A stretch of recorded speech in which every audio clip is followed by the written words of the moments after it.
Very complex title, but I will explain everything in this presentation. First, I want to introduce SUSS, our company. Maybe not everyone knows this company, but we are equipment supplier for the semiconductor industry, especially the advanced back end. So on the right is a picture of a semiconductor, obviously, but we also provide equipment to beyond the semiconductor industry. To give an idea, feel of what those tools and equipment looks like that we produce and manufacture and sell.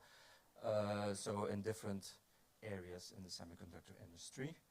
But today, obviously, we are going to talk about the Inkjet, which is the topic of today.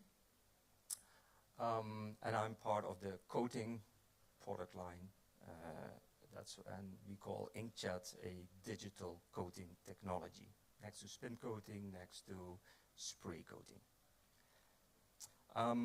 But now we're going to talk about Inkjet. So how does SUSS enables your Inkjet innovation and development? So we have already for a long time this R&D platform, it's called the LP50, but it's not just a printer, right? So it's already, it's really developed to develop processes, inkjet processes from start to finish, to really go to mass production. That's the goal. And this is already proven by over 400 installations of this R&D machine. It's the smallest machine we have, right? You saw the previous slide. It's really important. Why is this important? Because you can use it in the research phase. And the research phase, I define this as chemistry development. So you iterate very fast to change this chemistry to make it inkjet printable, because in principle you know what you want, you have your application in mind, but the chemistry needs to go through these small nozzles. Maybe you have to change that. Those changes will affect the end functionality, right? So this is something you would iterate quickly through. So this is typically universities, ink manufacturers, etc. Next step is that, okay, now we're actually going to make a device, a prototype. So one or two, different phase, and for the different phases we also advise different configurations. But we will come back to that later. And then of course pilot production, that's something you can then upgrade to and produce hundreds of samples, right? But in the end we want to be in the mass production, right? That's where the money is. Now you know all these phases. And in terms of print heads and printer technologies, so this platform supports all kinds of industrial printer technologies from different brands, different types. And we categorize them that you would have for the chemistry development, material development, you would use the smaller print heads with less nozzles, but especially at lower cost.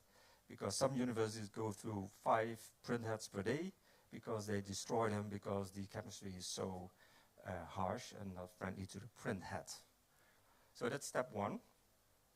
Step 2, then you would print your device. You want to make your device, your prototype, your functional device. And then, for example, here you would have a print head with 12 nozzles. That would take half a day to print only a small surface, for example. So you would need more nozzles.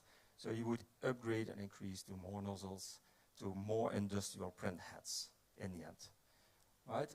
And in the last phase, you would have then the print heads with the most nozzles or the most robust print head that fits your process. And those print heads would then also end up in, of course, the big machines, right? So these print heads on the left side would never end up in a mass production printer, because the cost per nozzle and the technology is not suited for those machines. And I'm really happy to announce that we have now added a print head to this portfolio, and that is this print head from Konica Minolta. I'm happy to see our supplier Konica here in the room. So I will explain what this print head can do and where we position it and where you would use this, right? So this is